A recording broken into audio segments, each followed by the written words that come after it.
오늘 시편 147편 말씀 먼저 1절 할렐루야 우리 하나님을 찬양하는 일이 선함이여 찬송하는 일이 아름답고 마땅하도다. 여호와께서 예루살렘을 세우시며 이스라엘의 흩어진 자들을 모으시며 상심한 자들을 고치시며 그들의 상처를 싸매시는도다. 오늘 말씀을 읽으시면서 이게 역사를 모르면 이게 금방 안 와닿아요. 왼쪽에 씁시다. 왼쪽에 느헤미야 12장 느헤미야 12장 한번 읽어보셨으면 좋겠어요. 포로로 잡혀갔던 이스라엘 백성들이 포로에서 귀환해서 에스라나 느헤미야서에 나오잖아요. 돌아와서 뭘 했죠? 바로 성전 지었어요? 아니죠. 성벽을 재건했잖아. 성벽을 재건한다는 말은 이 예루살렘 그 성 전체를 거기서 일단 살아야 될 거 아니에요. 그죠? 거기를 이제 재건하는 거죠. 참 이게 그 70년, 80년 되는 세월을 생각해 보면요. 생각보다 긴 시간이에요. 사람이 이렇게 1년 정도만 안 살아도요. 폭상대에 앉아요. 집도 그렇고 이 자연도 있잖아요. 엉망이 돼요.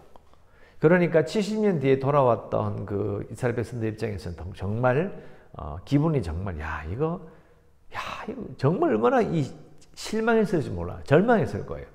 그 상태에서 이제 예루살렘 성벽을 재건할 때 그때에 지은 시편이에요.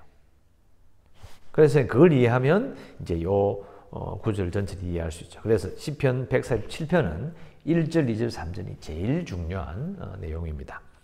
다시 1절에 할렐루야 우리 하나님을 찬양함이 선함이다.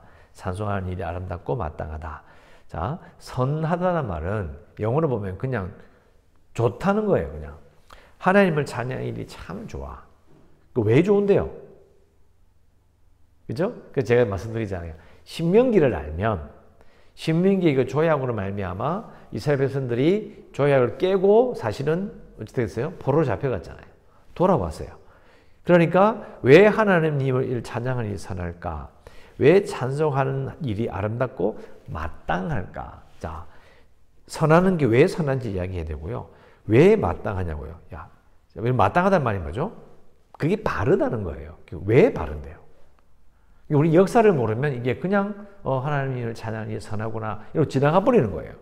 그런데 이전에 나오는 것처럼 예루살렘을 세우신다, 흩어진 자를 모으신다, 상심한 자를 고치신다, 상처를 싸매주셨도다라는 이 고백이 성벽을 재건하는 거라는 걸 딱 알게 되면 성벽을 재건하게 되고 귀환한다는 말은요. 그들의 조상이 하나님과 맺었던 종주권 조약으로 다시 그 관계로 돌아오는 거예요. 다시 이스라엘이 하나님의 신한 나라로 하나님의 백성으로 하나님은 그들의 왕이 되시는 그 조약의 관계로 회복되는 걸 말하는 거예요. 그걸 알면 왜 하나님을 찬양하는 것이 좋은 일일까요? 관계가 있기 때문에요. 하나님과 관계가 없는 사람이 이방인이 하나님을 찬양하면 그게 선한 겁니까? 그게 좋은 일이에요? 그게 마땅한 거예요? 아니, 하나님을 왕으로 인정 안 하는데 어떻게 그게 선하고 어떻게 마땅한 일이 될 수가 있냐고요. 그러니까 신명기를 이해하면 1절, 2절, 3절도 무슨 말인지가 바로 딱 들어와요. 그만큼 신명기, 하나님과 이스라엘 백성들의 관계가 어떤 관계인지를 또 그것이 그냥 관계가 아니라 조약이라고 하는 확실한 법조문으로 적혀 있다. 이걸 기억하셔야 됩니다. 4절, 그가 별들의 수요를 세시고 그것들을 다 이름대로 부르신다. 자, 이것도 왜 하나님이 별의 수요도 셀 정도로 시고 그 이름대로 다 부르신다는 말이 이 말을 왜 할까요? 그냥 문학적인 표현이 아니에요. 왜냐하면 에스라 느헤미야 보면 나오잖아요. 귀환한 사람이 한 4만 명 조금 넘어요. 그러니까 다른 사람들 안 돌아왔어요. 그 말은 조약의 관계로 들어오지 않은 거예요. 그러니까 귀환하는 사람들에게는 하나님께서 자신들의 이름을 부르고 자신들을 불러 모으셨다는 거예요. 그런 의미예요. 이 세상을 창조하신 그분이 별들의 수요도 세시고 이름도 부르시는 분이 우리를 부르셔서 지금 예루살렘을 세우게 하셨다는 거예요. 그런 의미를 가지고 있습니다. 자, 그리고 5절, 그리고 6절, 우리 주는 위대하시며 능력이 많으시며 그의 지혜가 무궁하시도다. 여호와께서 겸손한 자들은 붙드시고 악인들은 땅에 엎드리시는도다. 자, 느헤미야와 에스라 사건을 아실 겁니다. 성벽을 재건할 때에 방해가 있었죠. 재건하지 못하도록 난리치는 사람들이 있었습니다. 그래서 여기 나온 사람, 그 악인들을 말하는 겁니다. 이 6절에 나오는 악인들은 성벽 재건을 방해한 자들을 의미합니다.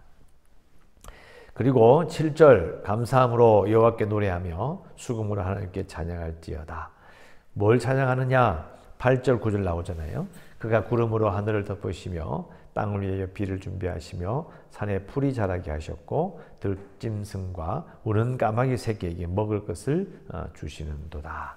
자, 이것도 그냥 읽으면 존주권 조약을 모르면 그냥 그냥 풀이 자라게 하시지 이 생각해요. 그런데 8절 9절은 바로 하나님께서 모세에게 말씀하셨던 젖과 꿀이 흐르는 땅이에요. 젖과 꿀이 흐르는 땅이 뭐예요? 진짜 젖이 흐르고 꿀이 흐르는 땅은 의미가 아니고 무슨 의미라고 그랬죠? 하나님이 왕이신 그분이 신하에게 주시는 땅이라는 의미를, 왕이신 그분이 하사하는 땅이라는 의미가 젖과 꿀이 흐르는 땅이에요. 그 땅이 하나님의 땅이잖아요. 하나님이 관리하시는 땅이야. 그러니까 그가 구름으로 하늘을 덮는 거예요. 나오잖아요. 그죠? 8절에 그가 구름으로 하늘을 덮으시고 땅을 위하여 비를 내리시고 산에 풀이 자라게 하신다. 그 땅으로 자신이 돌아왔다는 것을 하나님 앞에 노래하는 거고요. 10절 여호와는 말의 힘이 세다 하여 기뻐하지 아니하시며 사람의 다리가 억세다 하여 기뻐하지 아니하신다. 왜 이런 말을 할까요?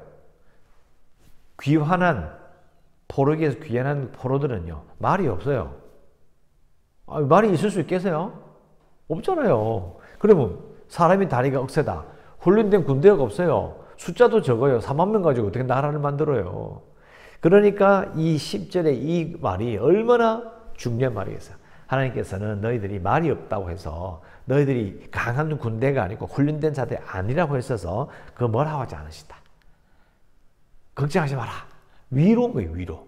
그러면서 11절 여호와는 자기를 경외하는 자들과 그의 인자하심을 바라는 자들 기뻐하신다. 자, 자기를 경외한 자. 이것도 신명기 끝에 나오잖아요.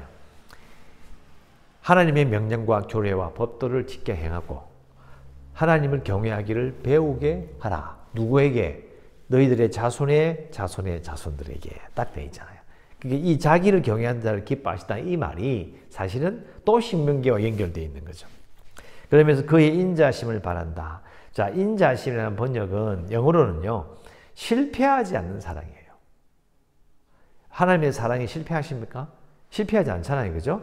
하나님의 실패하지 않는 사랑에 그들의 소망을 두는 자 이런 표현이에요. 인자하심을 바란단 말이 하나님의 실패하지 않는 사랑에 소망을 두는 자들을 기뻐하신다. 자, 이게 하나님을 경외하는 것도요. 하나님의 실패하지 않는 사랑에 소망을 두는 것도 전부 다 신명기를 근거로 하는 거예요. 제가 항상 말씀드립니다. 그냥 하나님 사랑합니다. 이게 아니고요. 조약에 근거해서 하나님은 이스라엘 백성을 사랑하시는 것이고 이스라엘 백성들도 조약을 근거로 해서 하나님을 이렇게 충성하는 거예요. 그래서 이 자기를 경외하는 자들과 인자심을 바라는 자, 그의 실패하지 않는 사랑에 소망을 둔다라는 것은 낭만적인 표현이 아닙니다. 정확하게 근거가 있는 것이죠. 그래서 조약의 당사자들이기 때문에 하나님을 경외하는 거고요. 또 조약의 당사자 하나님이시기 때문에 조약의 당사자들을 하나님께서 기뻐하시는 겁니다. 자, 기도 제목 이렇게 씁시다. 우리가 하나님을 경외하고 하나님의 사랑에 소망을 두고 살겠습니다. 우리가 하나님을 경외하고 하나님의 사랑에 소망을 두고 살겠습니다. 보시면 11절 내용 그대로죠. 그죠? 하나님을 경외하고 하나님의 사랑에 소망을 두겠습니다.